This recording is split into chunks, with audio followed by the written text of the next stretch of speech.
Illegal है या not recognised है उन पर एक्शन होगा? देखिए, सबसे पहली बात तो ये है कि ये मदरसे जो है वो मदरसा बोर्ड के तहत रिकग्नाइज नहीं है। ये प्राइवेट मदरसे हैं जिनको स्टेट गवर्नमेंट या सरकार कुछ एड नहीं देती है, ना उनकी सर्टिफिकेट रिकग्नाइज करती है। तो वो अगर ख़ुद अपने मदरसे खोलकर चला रहे हैं, जैसे दारुल उलूम देवबंद है, मुबारकपुर में अशरफिया है, ऐसे कई बड़े बड़े मदरसे हैं, डिफरेंट स्कूल्स ऑफ थॉट के प्राइवेट मदरसे हैं जिनका ना सरकार से कुछ लेना देना है, ना सरकार उनको कुछ फंडिंग करती है। हाँ, जो मदरसा बोर्ड के तरह रिकग्नाइज्ड हैं वो सरकार से उसका ताल्लुक़ है, गवर्नमेंट से। इससे ये क्यों सर्वे क्यों करा रहे आप? मैं अगर मदरसा खोलता हूँ तो अपने इस्लामिक तौर तरीक़े उनको सिखाने के लिए, इस्लामिक फ़िक़्ह सिखाने के लिए, उनको मौलाना बनाने के लिए, मुफ्ती बनाने के लिए, और स्टेट गवर्नमेंट से ताल्लुक़ ही नहीं है। और संविधान के आर्टिकल 30 के तहत मुझे एक फंडामेंटल राइट हासिल है कि मैं अपने मदरसे खोलूँ, अपने पसंद के एजुकेशन इंस्टीट्यूट्स खोलूँ। इसमें सरकार क्यों मुदाखलत करेगी? आप सर्वे क्यों करना चाह रहे हैं? आपको इससे लेना देना क्या है? क्या आप उनकी तनख्वाह दे रहे हैं? जो मदरसा बोर्ड के तहत मदरसे हैं उनकी तनख्वाह तो आप दे नहीं रहे हैं पिछले 4 साल से। ये मदरसे प्राइवेट मदरसे हैं, अनएडेड मदरसे हैं, और आर्टिकल 30 के तहत इसको कायम किया गया है। तो स्टेट गवर्नमेंट क्यों सर्वे करा रही है? आपको लेना देना क्या है? अब आप एक ऑर्डर जारी कर दीजिए ना कि अब आप मुसलमान मत रहिए, आप कुरान मत पढ़िए, नमाज मत पढ़िए, ऑर्डर जारी कर दीजिए। वही करना चाह रहे हैं आप। ये सर्वे नहीं है बल्कि एक छोटा एनआरसी है ये। मदरसों को लेकर पूरे देश भर में और बार-बार सवाल उठते हैं। वैसे में अगर कोई सरकार चीजों को रेगुलराइज कर रही है, क्यों रेगुलाइज करेंगे? क्या रेगुलाइज कर नहीं क्यों क्या रेगुलाइज करेंगे आप? जो मदरसे मदरसा बोर्ड के तहत उत्तर प्रदेश में वो आपका रिकॉर्ड है। ये मदरसे से, ये जो प्राइवेट मदरसे हैं जो मदरसा बोर्ड से रिकग्नाइज नहीं है, जो आर्टिकल 30 के तहत उनको राइट है, आप क्यों करेंगे सर्वे उनका? आपको क्या राइट है करने का? क्यों करेंगे आप? नहीं आप क्यों जानकारी करेंगे आप? क्या आपके सामने नहीं, आपके सामने मदरसे चल रहे हैं, आप क्यों शक करते हो मदरसों को? आपके दिमाग में बात बैठी हुई है शक करना। आपके कल एक ऑर्डर, आप इस सर्वे करके बोलेंगे नहीं यहाँ पर नमाज नहीं पढ़ो मदरसे में, आप कहेंगे नहीं कुरान मत पढ़ो। अरे भाई ऑर्डर जारी कर दो ना, बोल दो, तुम सब बोल दो कि मुसलमान नहीं है। ये करना चाह रहे मकसद आप हैरास करना चाह रहे मुसलमानों को। रिकग्नाइज मदरसे की बात नहीं कर रहा हूँ, मदरसा एजुकेशन बोर्ड अलग है। ये प्राइवेट मदरसे हैं जो भारत के संविधान के आर्टिकल 30 के तहत मुझे खोलने का पूरा इख्तियार हासिल है। आप उसमें इंटरफेयर नहीं हो सकते, आपको कोई राइट नहीं सरकार को इंटरफेयर करने का उसमें। आप क्यों करेंगे? क्या पैसे ले रहे, क्या आपसे कुछ ले रहे कर रहे? ये हम मदरसा हमारा है। अब ये छोटा एनआरसी है, मैं तो कहूँगा ये।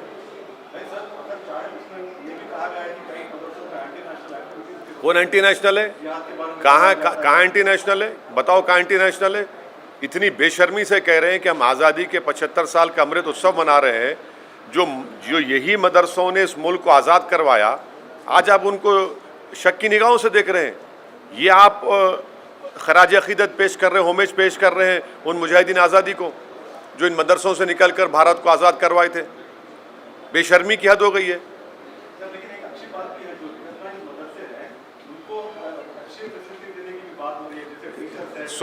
सुनिए, आपको झूठ बोला जा रहा है। सच्चाई ये है कि जो मदरसा एजुकेशन बोर्ड के तहत मदरसे हैं जिसमें पंडित लोग वहाँ पर मैथ्स और साइंस पढ़ाते, कभी जाकर गाजियाबाद में इंटरव्यू लीजिए, 2-2 साल से तनख्वाह नहीं मिली उन लोगों को, 2-2 साल तनख्वाह नहीं मिल रही उन लोगों को, तनख्वाह नहीं दे रहे आप। वो तनख्वाह क्यों नहीं दे रहे आप ये प्राइवेट मदरसों पे आप आ गए जो मदरसा बोर्ड से ताल्लुक़ ही नहीं है।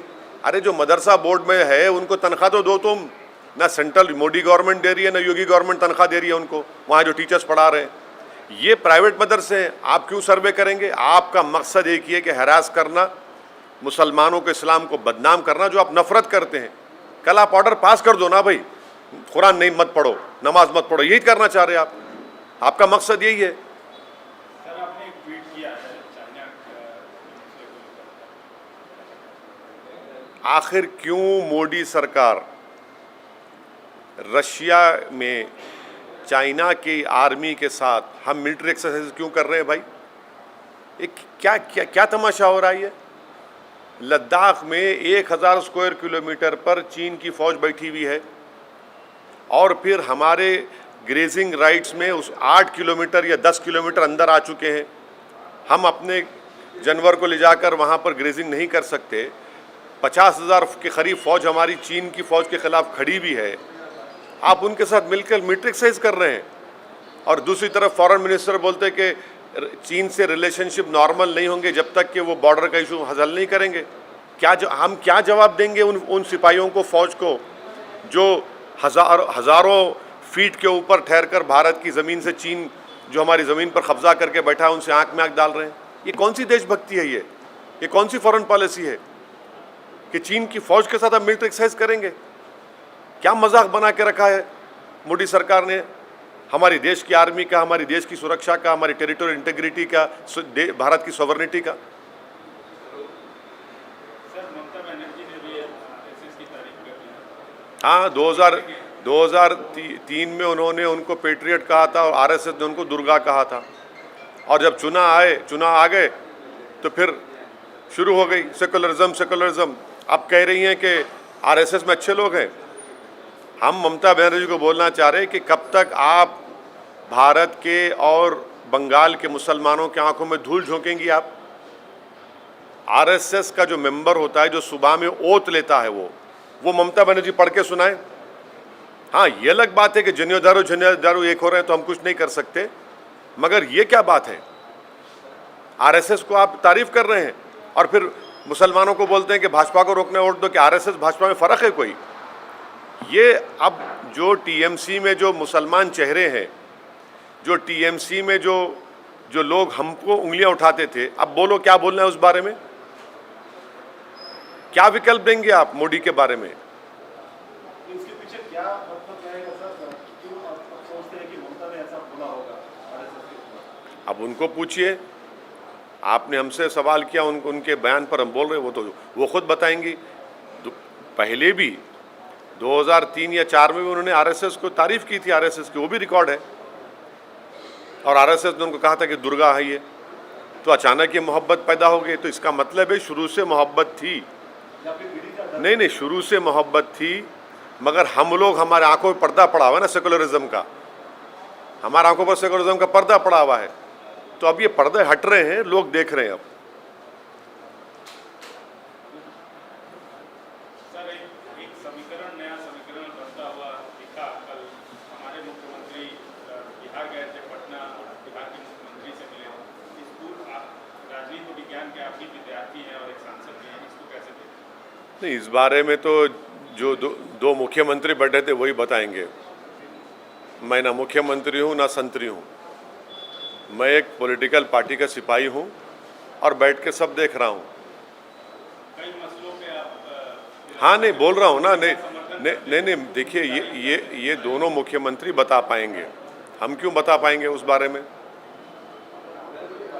नहीं, सुनिए, हम तो बी टीम, सी टीम, हम मिले हुए हैं, हम भड़काऊ भाषण देते हैं, तो हमसे क्यों पूछ रहे आप?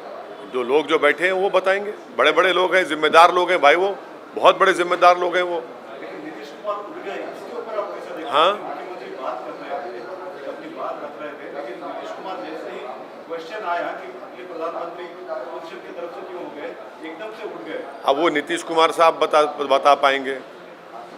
एक प्रदेश का मुख्यमंत्री बैठा हुआ है जो वहाँ पर मेहमान है, आप खड़े हो गए तो मेरे को नहीं मालूम, मैं कैसा बोलूँ भाई इन बातों पर? नहीं, देखिए, हम तो आपके सामने बैठे ना, उठे तो नहीं हम। हम कैसा बताएंगे? हम क्या बोल पाएंगे? वो दोनों मुख्यमंत्री बता पाएंगे। आप हमारे केसीआर साहब से पूछिए, जब आएंगे उनसे मिल के पूछिए, आप, वो बताएंगे आपको। मैं कैसे कमेंट करूँ? नहीं, मेरे को, मैं क्या बोलूँगा उसमें? नहीं, मेरे को नहीं मालूम।